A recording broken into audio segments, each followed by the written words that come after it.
Pompey Politics Podcast, the show where we discuss national, local, and international issues in a calm, balanced, and reasonable way to get to the heart of the matter. I'm Ian Tiny Morris. And I'm Simon Sansbury. Apologies for the little delay at the start there, Simon. I missed the intro music and was feeling about in the dark for a minute, but if only I would have had a smartphone to help me, which is an almost seamless segue, like a rhinoceros in a china shop, into tonight's episode. It is. Yes. So today we are asking the question, should smartphones be banned from classrooms or indeed from children under a certain age from having them, or should there be legislation preventing children from accessing social media, for example?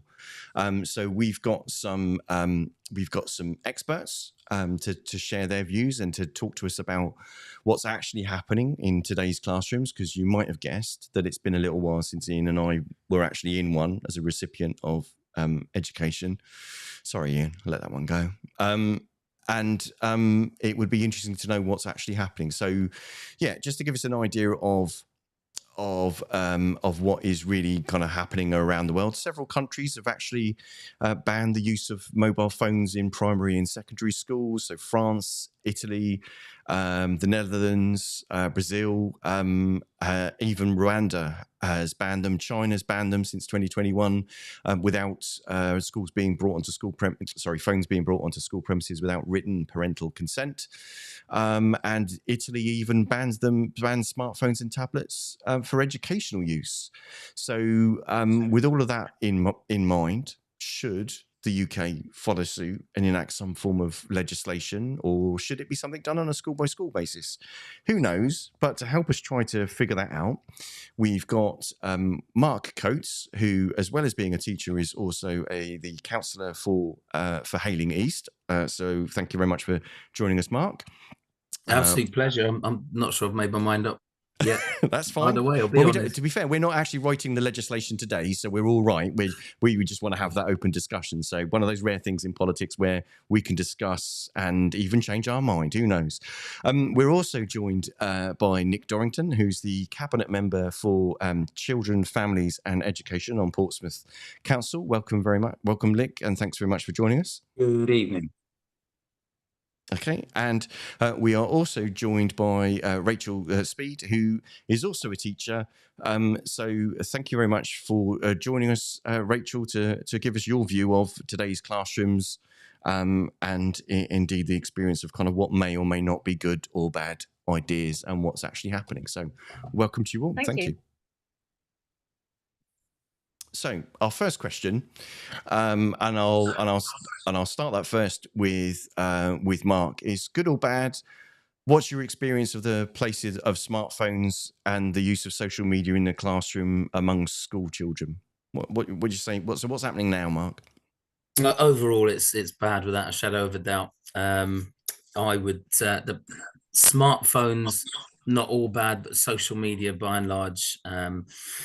Means that if you have an incident in school, then it can be amplified, it can be protracted as a result of the access to social media. You can end up with people from other schools getting involved pretty quickly. You can end up with parents getting involved pretty quickly. I see it as nothing other than adding multiple ripples to the concentric circle, and it's entirely negative in my experience. Social media. I mean, of course, if I'm trying to advocate for it, a lot of schools use social media very well to get their message out there, to show great work of students, to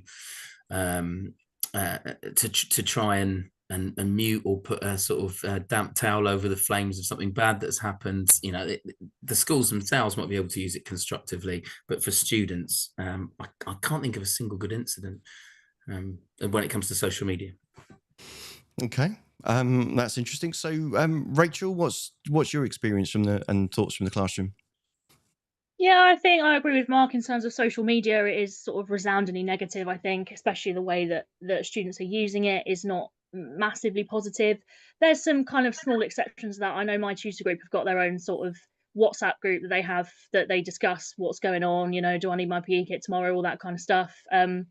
which they kind of use quite positively. And there's been few issues with that, but on the wider scale, it just does seem to take a huge amount of time, especially with pastoral staff. I know our house team spends quite a lot of time dealing with, you know, such and such sent this message to me last night and it's had this impact.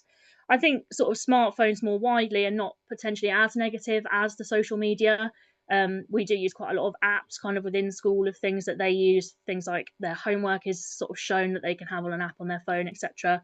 But yeah, definitely social media I think is really quite negative, just partly because of the way that they use it, I think. So yeah, it's not overly positive. Okay, and lastly, Nick, what's your thoughts? So my thoughts are mixed and varied on the basis that smartphones in general are a tool, but part of that tool comes with the particularly social media element of it. And a huge amount of children now are immersing themselves in a world which isn't real.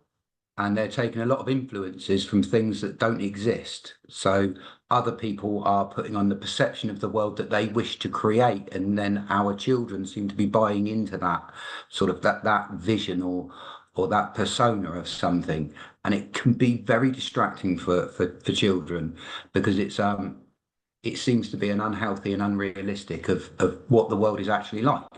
There's also the online bullying, which again is where people, certainly children, can say things or do things that years ago would have been in a very small percentage. Now it's opened up to so much that people get on a bandwagon of things, and once negative comments can come through, other people can jump on it with no risk of any consequence. So the whole system can kind of get out of hand, and I do believe that social media per se is quite detrimental to our youth. Okay. No, thank you. Thank you for that. Oh, sorry. And I was just going to say, sorry, without a hint of irony, I was just going to say, as we've all just said, that social media can be a bad tool. Please do remember to comment and follow and subscribe.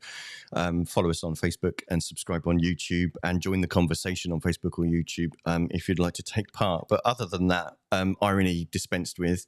Ian. Yeah. So, and again, I think the consensus there about you know, a tool and a double-edged sword and all of those kind of things. So if I can start with yourself, Rachel, what is your school doing at the moment, trying to control that, and does it work? You know, again, the danger is always, and I would never do it myself, but the picking up the smartphone just to check who's messaged you. Have you got any control measures in place at your school, and Yeah. do they work? So this year, so starting in September, I wasn't at the school previously, but I understand the rule has changed, that previously they were not allowed phones in lessons, but they were allowed to use them at sort of social time, break and lunchtime. That rule has now changed to sort of a blanket ban on the use of phones in school from when they come onto school site at sort of 8 a.m. until sort of 4 o'clock in the afternoon. And the phones are supposed to be turned off and in their bag. The school behaviour policy is quite kind of robust in that if you do see a phone or you hear a phone, then teachers are sort of required to remove that phone and it's taken away, and they can collect it at the end of the day. So from that point of view, I don't see a huge amount of phones being used, but that doesn't really mitigate the issues that we talked about earlier in terms of the social media, because that stuff wasn't really happening at school anyway. That was happening outside of school, in the evenings, at the weekends, etc. So it doesn't really take that away. But I don't see phones generally during the day at school. Students are quite good at saying, oh, I need to call my mum to put some money on my account or whatever, and actually there's a rule for that. They go and reception rings them. So I don't see a phone during the day, so in that way that does work, but yeah, it doesn't mitigate the issues outside of school. That's brilliant. So what about yourself, Mark, in your school? Similar kind of situation, or are you forever trying to snatch the phones out of the hands of those who are staring at them rather than listening to your insightful work? Well, to be honest, it sounds more relaxed than most schools, but I don't have a lot of problems during lesson. The issue, they're allowed to have them out at break and lunch, which I find odd, but not in the corridors between lessons. And those are the moments when they want to get them out. Teachers, by and large, and I'm sure we don't see half of what goes on, but by and large, during lessons, has not been the big battle. Every now and then, someone will, and then going on to that next point that I think you're gonna come to, getting the phone off of the pupil is another story that can be straightforward or not. But there's a real attachment issue there. But yeah, in between is tricky. In between is tricky. They just want to check. They just they've got an impulse to know what's happened and to check that ticker tape, that feed, and to keep their streak or whatever it is. It's there's a bit of an addiction going on there, which is tough to tackle. So are they just as addicted to their phones as we all are then, essentially? If not more so. Yeah. And I'm quite happy to, if we're turning it into a Phones Anonymous meeting, I'm quite happy to say, I look at it too much. My hours go up too much during the holidays in particular. But some of the hours are extraordinary. When you ask them to check during tutor time, I was like, how many hours have you spent on your phone every day? It's extraordinary, absolutely extraordinary, high use. So Nick, I guess, in your role, I guess you're talking with quite a lot of educators.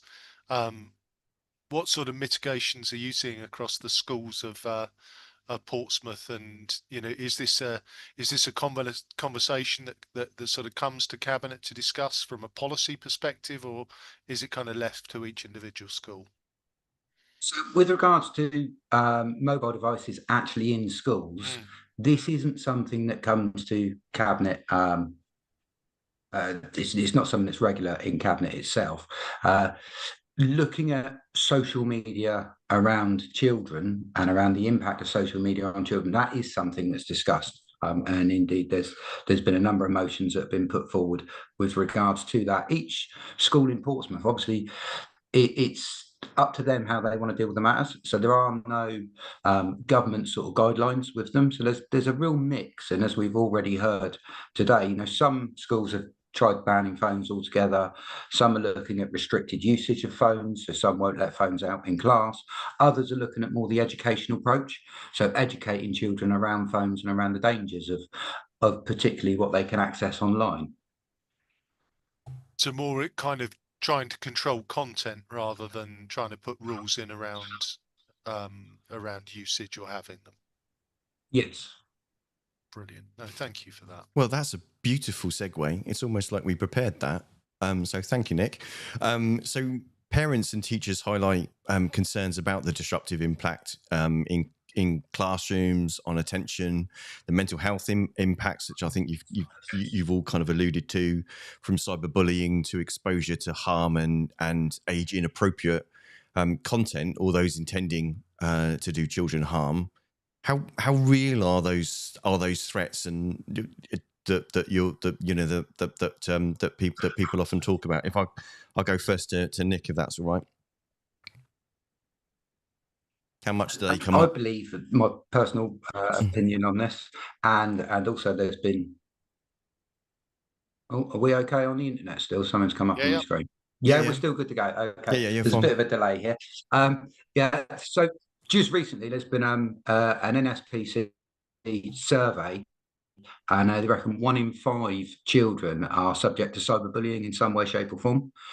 Now, cyberbullying does have a massive impact on the mental stability of our children. I personally believe that. Years ago, if you got bullied at school, you would go home, and home would become your safe place. You'd shut the door, you'd close the curtain, you'd sit in with mum and dad, and that would be where you would be safe. Nowadays, with social media, that's no longer the case. Kids are, as we've heard, almost addicted to their phones, as adults are too. So we all know that, and that feels. But there's a certain dopamine level that comes with that. If you're continuously looking at the phone, trying to get some sort of validation from other people of your age or your age group, that validation can come in many different ways. Sometimes it can be positive, sometimes it can be negative, and we will test the waters, or children will test the waters with regards to comments and those sorts of things in order to get the most amount of validation, because it hits those dopamine levels to us. And some of that stuff that they're commenting on can be really detrimental to the person who's being bullied, and they're not directly connected to that person, so they're not seeing that person, so they're not experiencing the consequences for that young child. So I personally believe that social media around children is very much a threat. Thank you very much. Anyone particularly want to go next on that one? Rachel? I'm just sort of going to add to that with something a bit different. I think that we talked a lot about social media. I think that's kind of quite well understood, the impact that can have. But the impact that I'm kind of seeing, especially sort of since post-COVID as well, is the attention span that children have. So if they're watching TikTok videos that are sort of 10, 15 seconds long, that's their attention span. And if I'm trying to explain some sort of, concept to them in my lessons, that is not taking me 15 seconds. And therefore, the level of attention they have, they're just so used to literally just like swipe, swipe, swipe, something new, something new, something new, that the attention span that I see in the students is just minimal, and they can't focus. And it's very hard to get them to focus for an extended period of time on anything that isn't giving them some instant gratification, that they're then seeing something new or moving on to something new, or they're feeling successful because they've watched this video, they're on to the next one. I think that's something from an education point of view, from a teaching point of view in a classroom, is really what I'm seeing as a huge problem, just day to day. Thank you. Mark, what about yourself?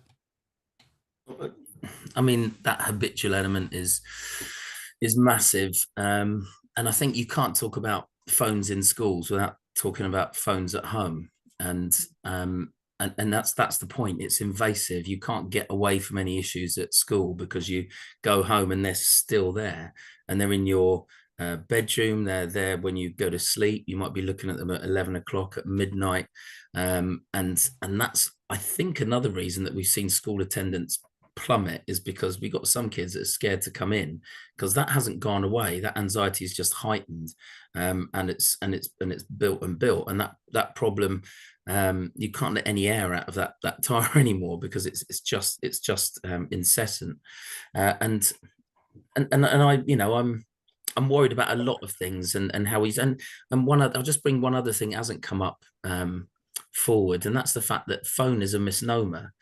We call them phones, but that's the last thing that millennials do, actually, is that they'll message and they might leave voice notes, but they can't use phones, and they struggle to speak to people. They struggle with eye contact. They struggle to sustain conversation. That's one thing. And I promise you, this is not a political pitch. It doesn't matter who had done it, but the oracy element that Simon mentioned before they got in, and that I'm still yet to see, actually, a big oracy element come in a meaningful way. But that's huge, that the kids really struggle with speaking and listening. And it's the one thing that AI can't do. And when they're in any sort of, high intense situation like this, or an interview, they need to be able to do it. And I think that actually oracy and listening have got worse in relation to this, this embedding themselves and their personality, as Nick said, into a phone instead of into tangible, real face-to-face life. I think there's, like, as well with that, just to jump in on that, there's other skills they're missing. You think the amount of time they spend with a phone in their hand, they'd be quite tech savvy, and the amount of time they spend playing on computers, whatever, at home, they would be quite tech savvy. But a year 8 can't send me an email with their work attached. They can't save a Word document on the computer somewhere.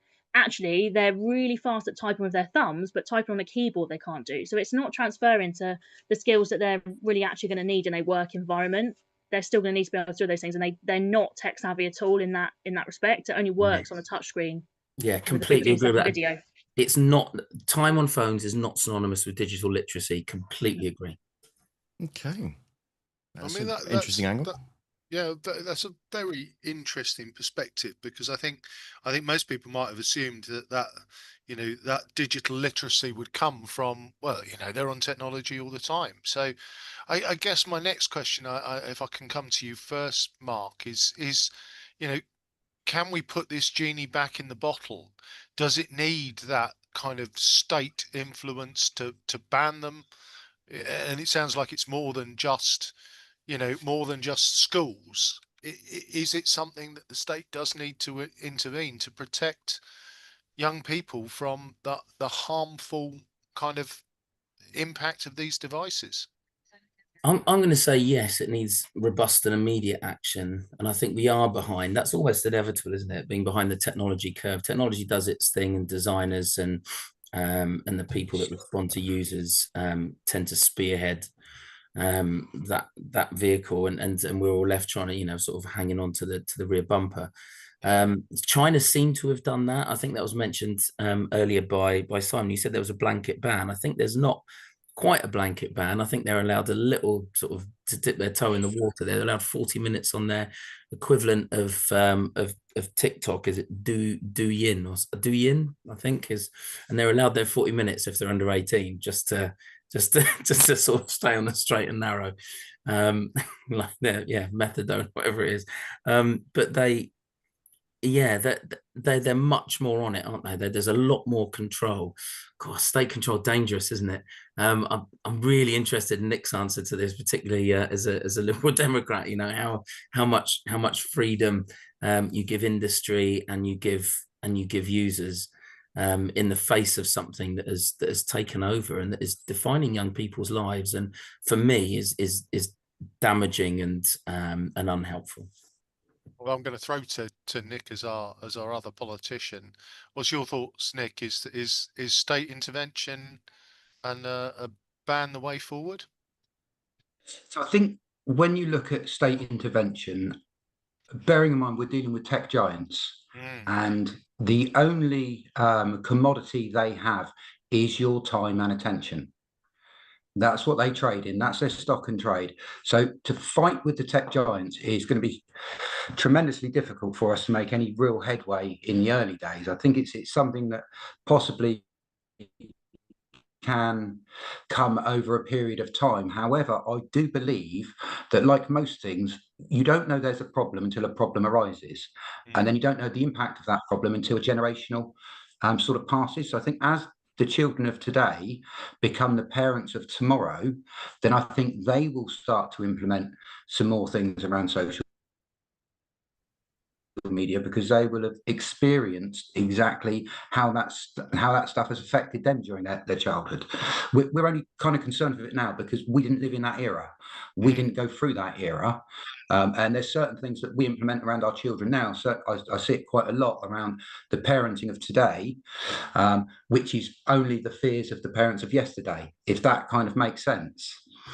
So I do believe that this stuff will get to a point and then it will plateau. And then once it plateaus, the people themselves will start to implement things. However, I would have liked to have seen some kind of restrictions from the tech giants around our sort of children long before now.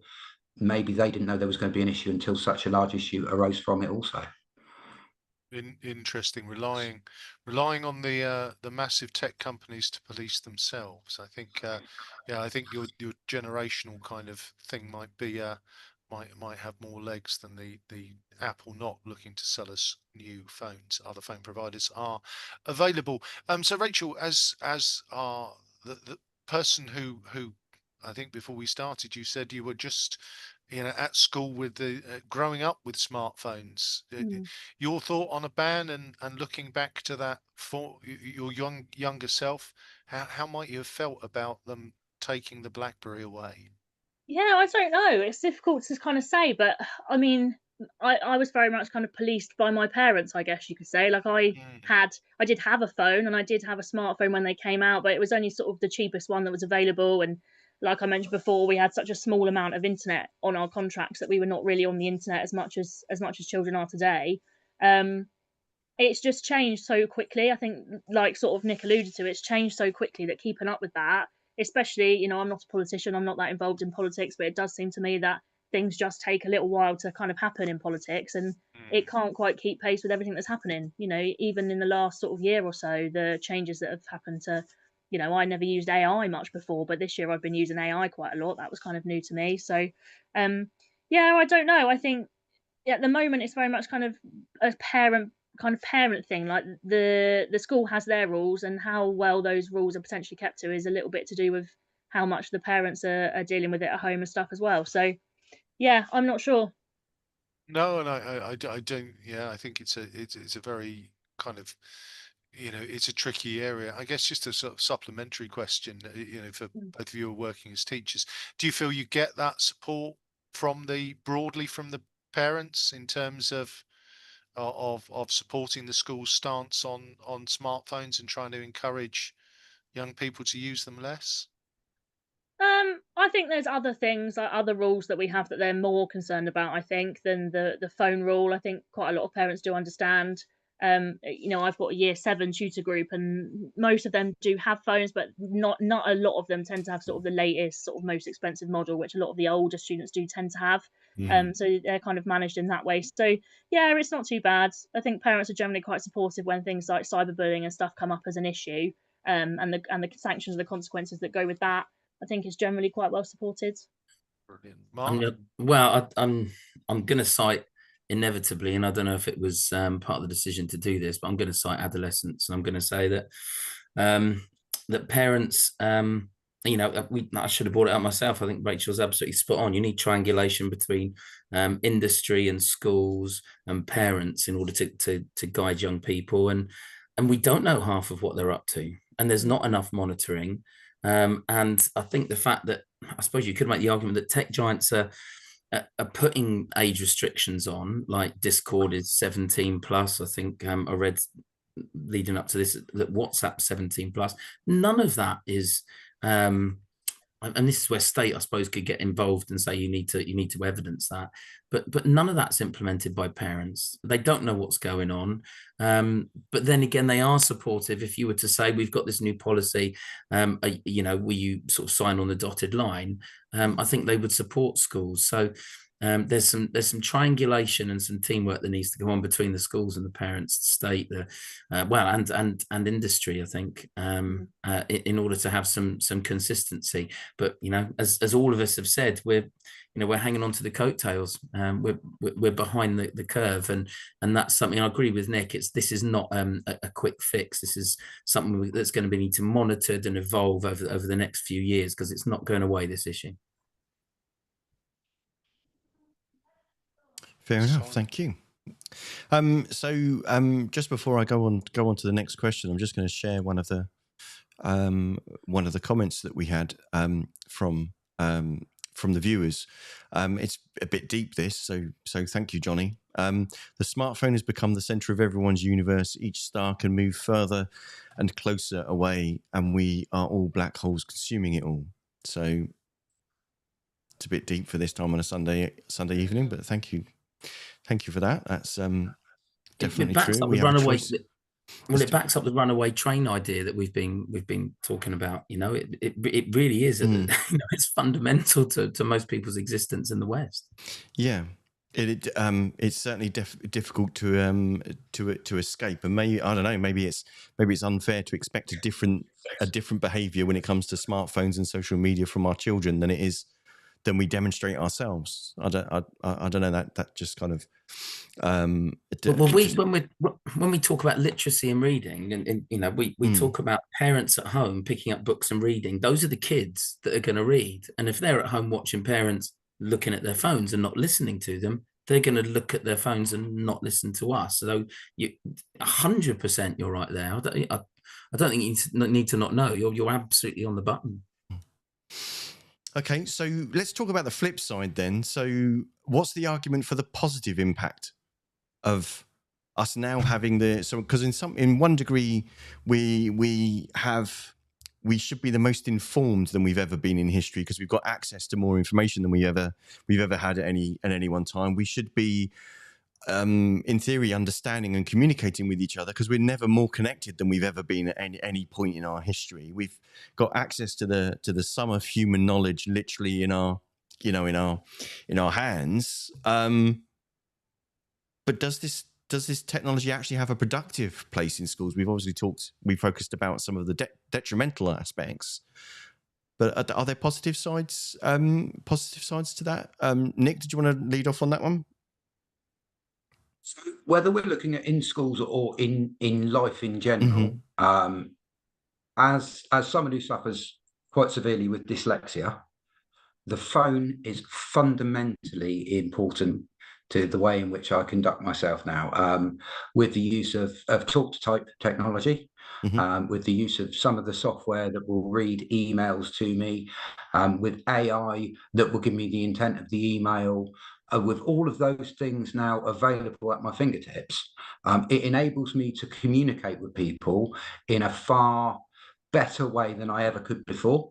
For someone who's neurodiverse like myself, it was trying to put words down on paper or on a screen was incredibly fearful. So it would restrict me from actually doing that. It was always great on, communicating on the telephone, talking to someone, but to actually put those words down and articulate those words was something beyond what I could do, because my mind worked faster than my fingers. And when my fingers typed, you never quite knew what was coming ahead anyway. With the use of the smartphone and with the use of AI, that's another tool at our disposal, and of course with Google for search engines, I feel it does open up, it makes things far easier for people like myself to be able to communicate with the mainstream. So there's definitely a place for that kind of technology. Okay, that's thank you. Rachel, thoughts on the positive impacts? Yeah, I think there is positive impacts. I mean, as teachers, I don't know about Mark's school, but my school, we're definitely using lots of online platforms that we can set students sort of homework and stuff through. Things like that are great.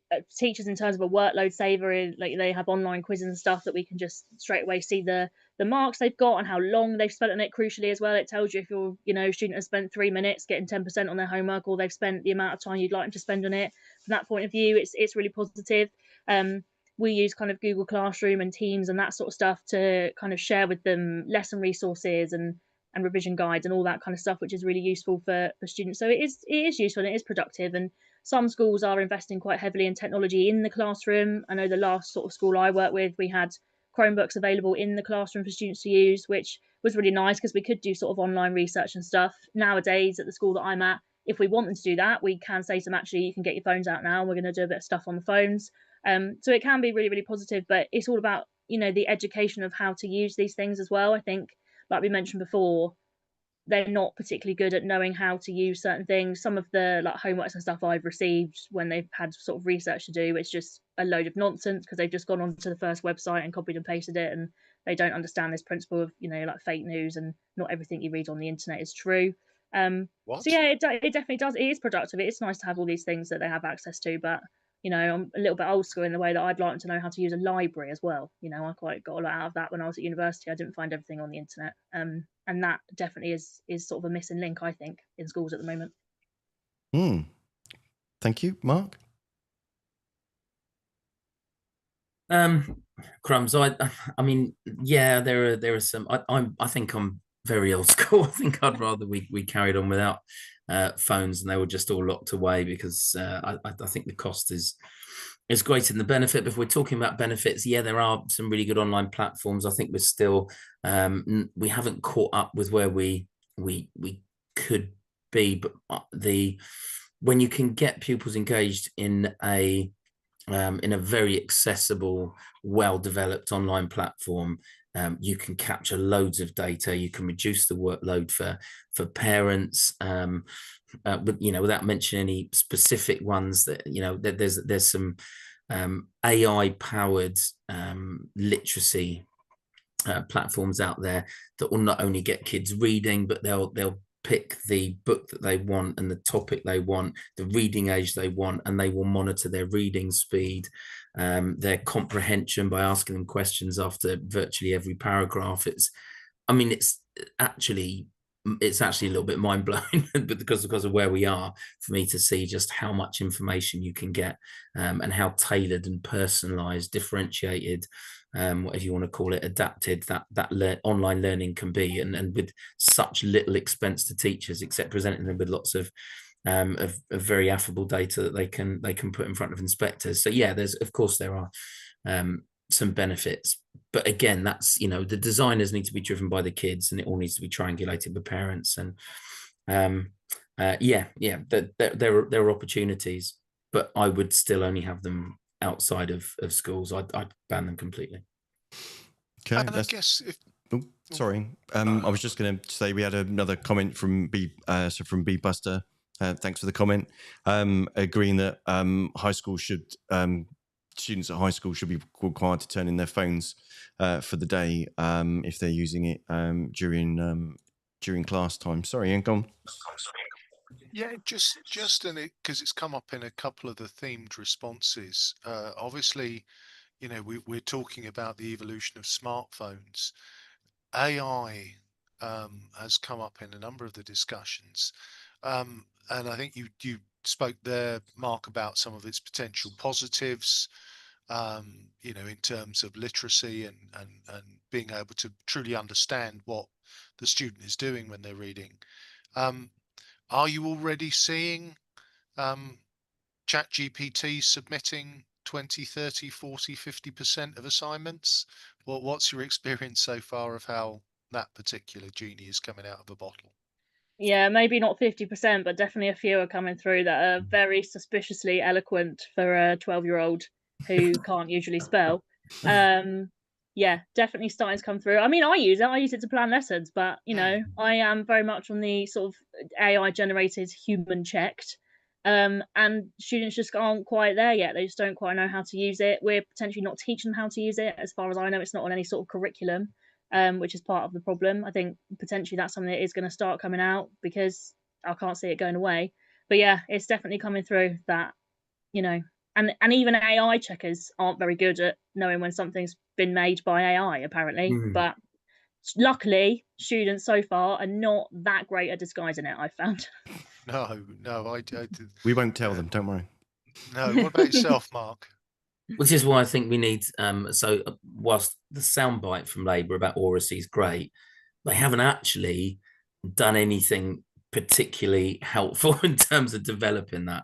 They've given us this headline, but I think it's time for more viva voces in terms of assessing kids. I think it's time for us to certainly change the English language speaking and listening. Instead of being 100% about reading and writing, we need to make it 50% speaking and listening, and record that, because because AI can mimic your voice. Would you like me to write this in your style and tone and your voice? And it knows how you sound, and it will make it realistic. It will come to the point where you can even put in those spelling mistakes and those bits and pieces, and just you know, like Bletchley and Enigma, sort of, you know, make the right number of errors in order to make it convincing.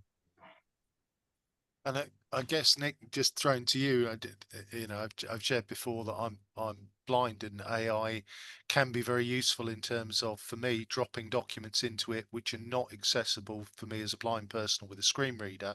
And AI does the heavy lifting and tells me what's going on.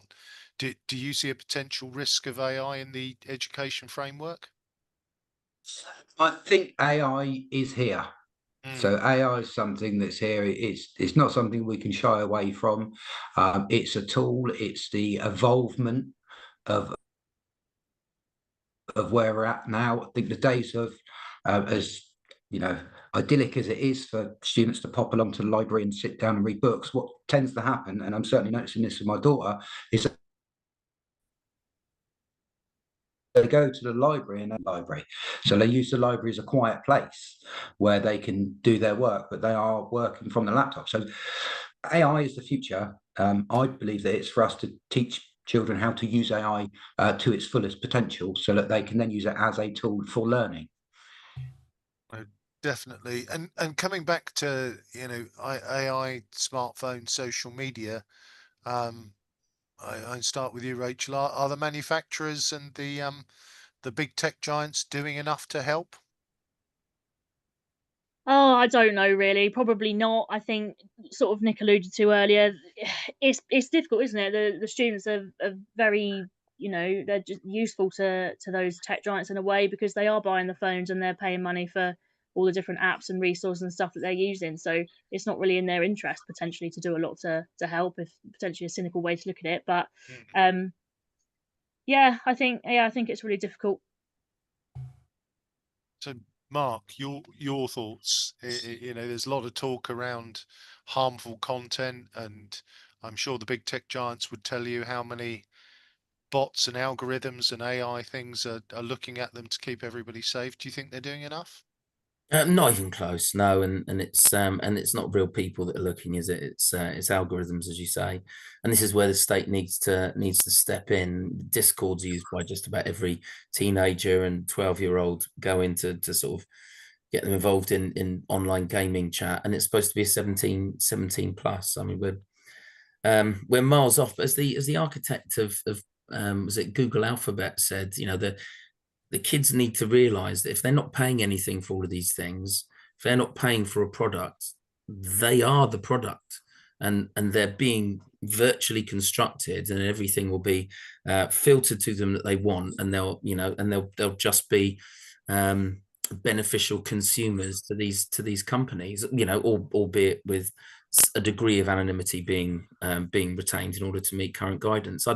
I mean, there's not enough education around exactly what people talk about. I mean, finance has been the classic example, hasn't it? You're not really told about mortgages and interest rates and all that sort of stuff and personal finance.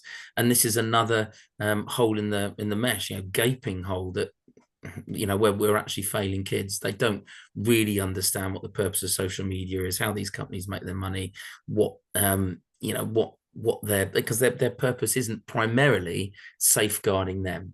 And maybe if they understood that, they'd be a little more careful themselves. Does that ask the question, though, Mark, that potentially a little bit of a squash ball there that's come back into your court as an educator? Do you think it should be your role to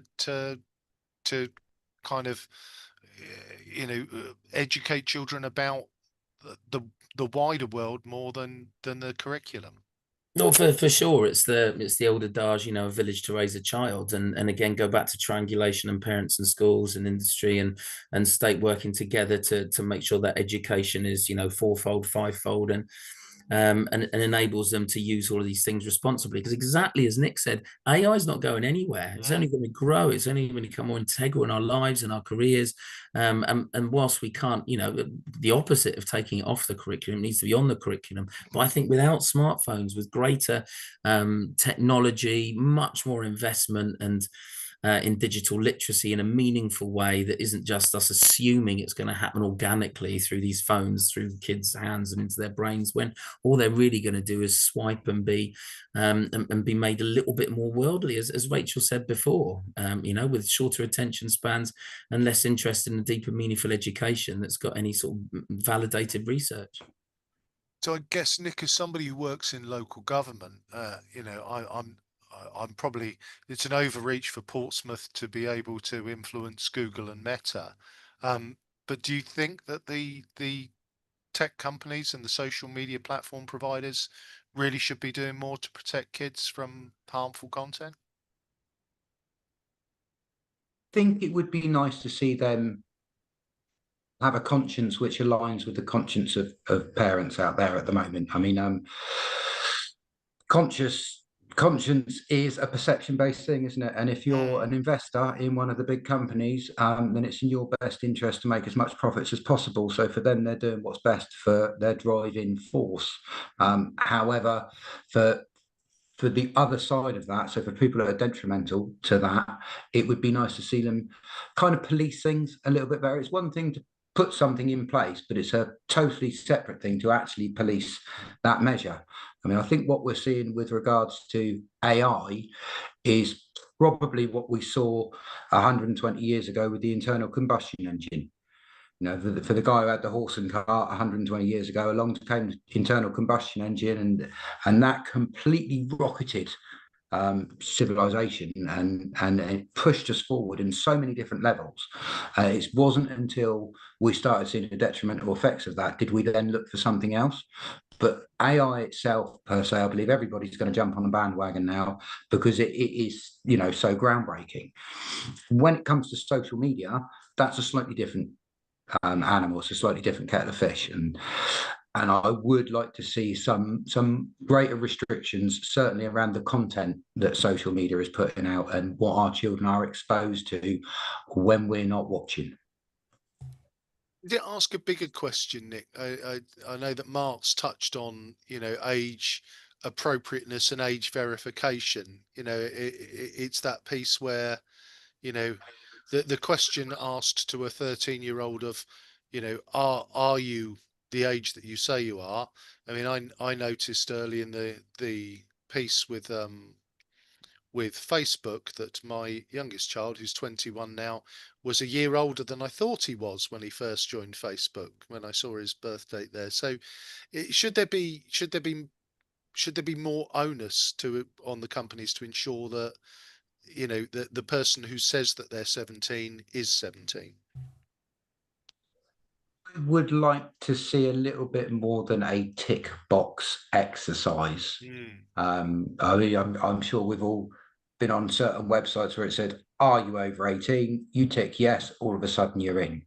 That doesn't really seem like there's any real restriction around that other than just tick yes. So we're relying on the youth of today to be honest around their age, and kind of dealing with the youth of today, one thing that they're not tremendously forthcoming on is something that's going to stop them from viewing something that they want to view.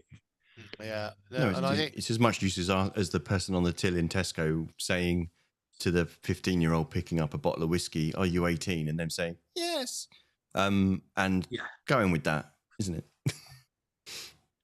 yeah, I mean, obviously, I never would have purchased alcohol underage, but age verification, should they be doing more? I think so. I think I'm fairly certain that I had Facebook before I was 13, and that was the age limit that it was at the time. I'm fairly certain I did. I mean, I was friends with my mum, so it was fine. She could see what I was up to, but I definitely wasn't as old as I was supposed to be. And I'm sure the technology exists, but I'm sure I set up a bank account or something on an app, and I had to like put a photo of my driving license and then video my face next to it, saying a like string of words to prove that it was me. It's not that technology doesn't exist to verify those kind of things. It does, but you're right. I mean, I haven't set up a social media profile for a long time, but I'm fairly certain you did just have to put in your date of birth, and then you could just put a false one in, and all of a sudden you were old enough to use the social media profile. So if they're saying that that's the rule and they're enforcing it, then they've kind of got to be doing that. And I don't see they are, other than literally you put the right date of birth in and you're in. Absolutely. Mark? Yeah, I'm realised that I'm not quite as on the fence as I thought I was at the start. And actually, I think there needs to be some pretty robust verification, names, addresses, credit cards, whatever it is, in order to join some of these things, and also and it's not something we've talked about yet, but to gain access to pornography, which is a real concern actually, given that, you know, I grew up and the top shelf was a little bit too high to see some pictures of naked girls with their bras off, and nowadays it's all in very easy reach of all kids, from as soon as they've got a smartphone or a device, you know, something significantly more hardcore than trying to grab Playboy and put it in between a copy of the Times. I'm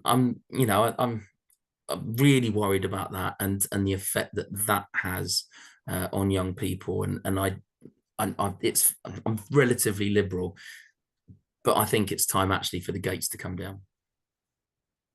On that, with regards to pornography, I mean, that really is giving our youth today an unrealistic expectation of what a plumber's job actually is. Yeah. It is indeed. Yeah.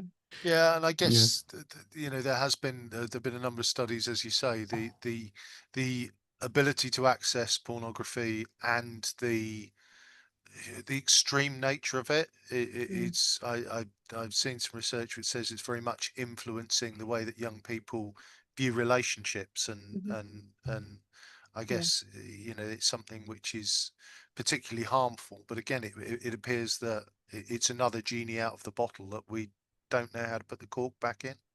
Yeah, 100%. it's really concerning, I think, from a teaching point of view. Some of the stuff that you even potentially overhear as a teacher in corridors, in playgrounds, etc., is just really concerning for the age of the child and what they're kind of aware of and what they're seeing.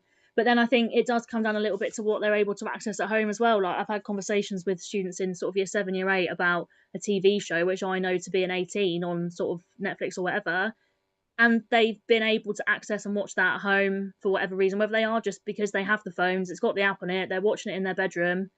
You know, parents don't actually know what they're accessing, but it is really quite deeply concerning, I think, the stuff that they're aware of, the age they're aware of it at, and then therefore the impact that has on what they think is a normal, appropriate thing to be doing. And we haven't sort of mentioned much about it, but sort of the sending of inappropriate content between them, things like sort of, you know, like nude photos and stuff is a big issue that we come across, as I've been coming across for my whole career. And, you know, I've been teaching for 7 years this year, and there's not been a year gone past where I haven't had a conversation with someone about an inappropriate photo that they've sent that has now been sent widely around the school or around their peers or whatever, and the knock-on effect that has on them as a human being going forward. So yeah, it is really, really concerning, that element of it particularly.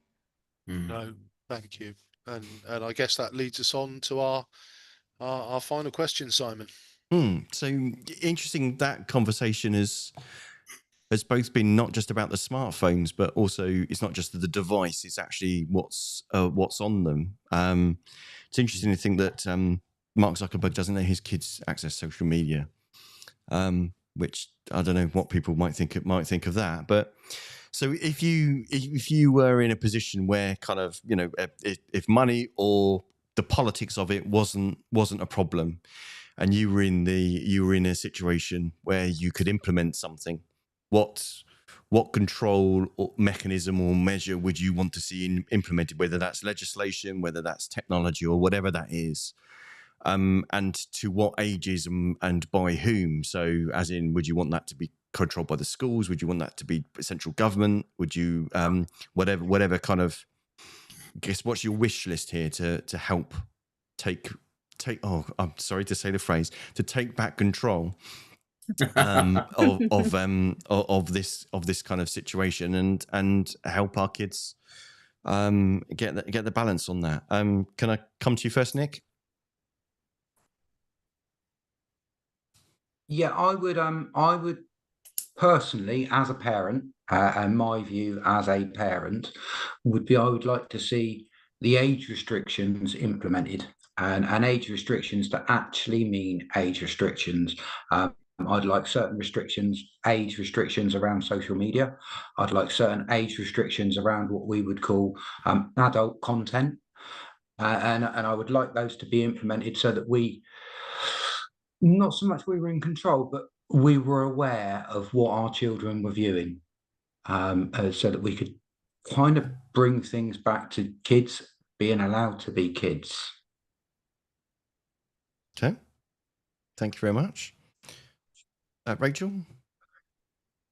Well, if this is my ideal sort of phone utopia world, then I'd like students to kind of be educated a little bit more but children to be educated before they're allowed to use these things. So yes, having the age limits that are actually kept to and they have to kind of adhere to, and they can't just change their date of birth to be 5 years older than they say they are. But also a bit like when you're driving, you have to have a driving license. Actually, are you being educated on what you're seeing and how to deal with that and the impact that's going to have? You know, even if it's every 10 videos you watch on TikTok is a little educational one about the impact of, you know, of using phones and technology and the impact all that kind of stuff has. I think that, you know, could be hugely powerful, because I think students hear a lot from us at school about, oh, you know, this bit of social media is bad and you've got to be careful about this and screen time and blah blah blah, and some of them get it from their parents, some don't, but they're not seeing it on the apps and stuff that they're using, because there's sort of, that's not communicated through those. So I think that would be quite powerful as well, just to really educate them on what they're seeing and how that's going to impact them. Okay, brilliant. Lastly, Mark, what's your wish list? I think I'm going to agree. I was going to have, listening to Rachel, I've changed it slightly, but I think that any ban on phones or changing on legislation needs to be coupled simultaneously with an increase in the teaching of digital literacy, the resourcing of the teaching of digital literacy in schools, because as I think we've established, if not, you know, in terms of data, certainly anecdotally, that the two aren't compliant. They you know, they haven't got more phones and they're more digitally literate. I'm going to say that I think there should be a complete ban. I like the idea of the pouches and things we've started off with from other countries. And then either verification, because they're going to use them at home, either verification or possibly both, a report about their digital footprint, something that parents don't have to know anything about. It's just sent to them by companies, you know, on an email. This is what your child under 18 has looked at, has accessed this week or this month. I think almost just putting it under the noses of parents the digital footprint for the week would be powerful. And it brings us back to adolescence as well. And I was going to ask Ian and Simon if this was prompted by the surge in online chats and otherwise about adolescence, if that's what inspired this episode. No, question for us. Yeah, I think the short answer is I don't think so. From our perspective, it's something where we are mindful of the fact that we use our phones, and again, it's a topic we've not explored, and with some of these things, it possibly subliminally, as so many of these digital things are. I'd like to think I wasn't influenced by all the chat about adolescence, but perhaps, that's exactly the way the algorithm works, that it's been there enough times that it's subliminally influenced myself and Simon to do an episode on it.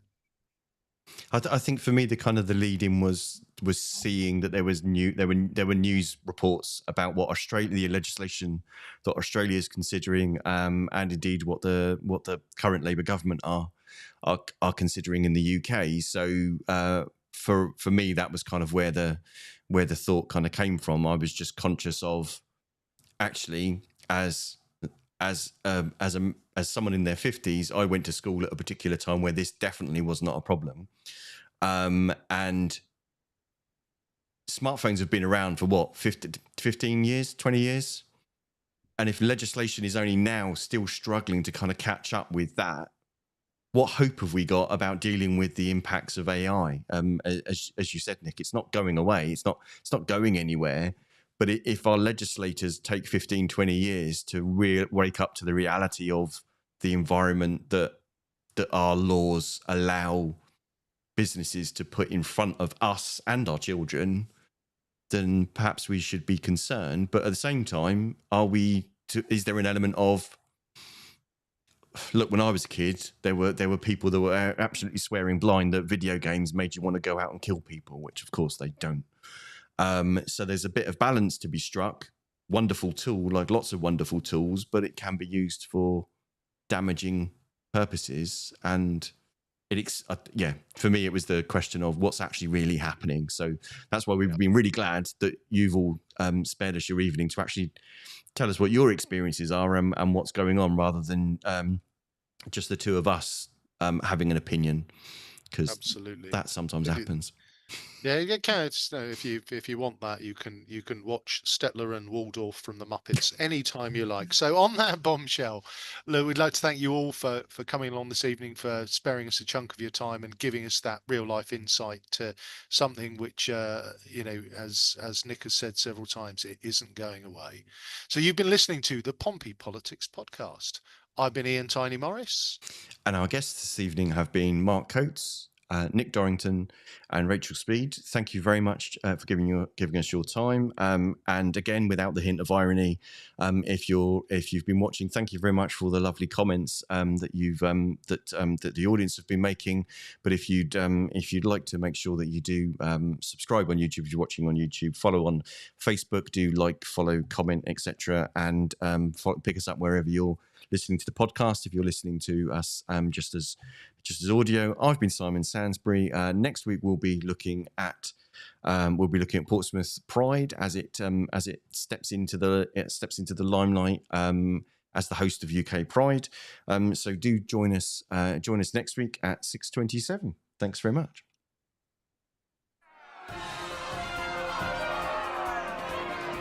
Don't forget to like, follow and comment on Facebook, or comment and subscribe on YouTube. Find us on all the social media platforms: Facebook, X, YouTube, Threads, LinkedIn.